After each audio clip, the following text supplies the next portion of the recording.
Hello everyone, Casual Boxing Fan here. Just want to do a quick breakdown of this weekend's fights.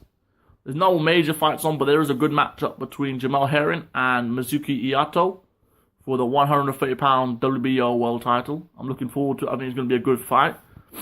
I'm going to favour Iyato in this fight, to be fair, over Herring. I think Herring's a great fighter. He has a good 1-2, good counter right hook, but he has a lot of flaws. And I think Iyato has the ability to expose them flaws. I think Herring's the better boxer, but I don't think he has the work rate to match what Iato's going to bring to the table. I think he's going to be outworked by Iyato. I think Iato's going to fight him on the inside, throw on the outside, and just outwork him. Herring has a good 1-2. He has a good counter right hook, as I said before, but his major issue is he doesn't throw a lot of punches, and he can get caught waiting. He can throw his 1-2, then he waits. And I think this is going to be the issue. I think Iato's going to be working more consistently than Herring. And, Herring hasn't got the best defense. He can be hit. We saw that against Ladarius Miller. We saw against Denis Shakov. That people who throw in accumulation seem to give Herring trouble. And Iyato throws in accumulation. Iyato has a good uppercut. He goes to the body quite well. He throws the back. He's got a good back. He's got a good right hand. He gets it around the guard quite nicely. Iyato himself doesn't have the best defense, but I feel like he controls range a bit better in and out. I feel he can fight on the inside and on the outside just a little better than Herring. He's got a bit more wrinkles to his game. He moves a little better than Herring. Herring could be a bit of a back and forth fighter in a straight line. I think Iyato can move around the ring a little more fluidly.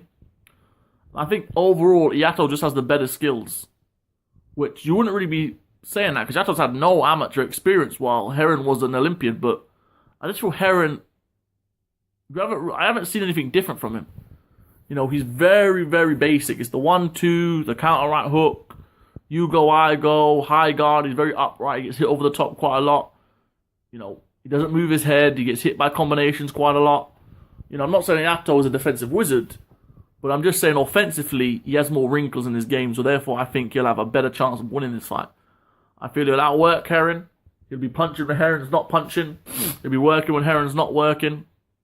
I think it will be, if Herring has any chance of winning this, he has to be working that 1-2. He has to neutralise Iato's lead hand, because Iyato does like to have his jab out there, just leaving it out there. So if he can neutralise that lead hand and counter it, then Herring will have a lot of success in this fight. But it's all about, can Herring do that? And can he do it from the first round to the last round consistently? Or will he eventually begin to slow down and Iyato will take over? That's my question. So I'm really thinking we'll see Iyato win this by 12-round decision. Besides from that, we have a couple of young guys, looking to move up. And that's on that DAZN card. We have Devin Haney. He will be taking a fight. And I feel that Devin Haney will probably win that fight quite easily. It's not really a tough matchup. He is still young. He is still learning. So I expect Devin Haney to win that fight quite convincingly. Then we have Michael Hunter versus Fabian Maldonado, which is a bit of a disappointing fight for Michael Hunter. I was hoping to see Takam. I think Michael Hunter needs that step-up fight now. He beat Usmanov. He beat Bakoli. So he needs that step-up fight where he can really put himself in title contention. And Maldonado's tough, but he's not skilled enough to really test Hunter. I expect Hunter to win it by decision. I don't know if he can get Maldonado out there, but it wouldn't surprise me if he does. And then we also have Felipe Hrgovic. He'll be taking on Gregory Corbin, the guy who was recently disqualified against Charles Martin. This is a good fight. Gregory Corbin is limited, but he is tough. He can take a shot. So it'll be good to see if Hrgovic can get him out of there. And that will give us a good thermometer on how far Hrgovic can go.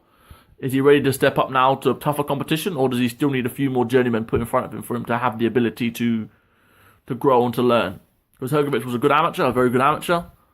So I look forward to seeing how he develops. So not an exciting night of boxing. One world title fight, but we get to see a lot of young guys come and see what they can do. And that'll be good. That'll be entertaining. Thank you all for listening. This was Casual Boxing Fan.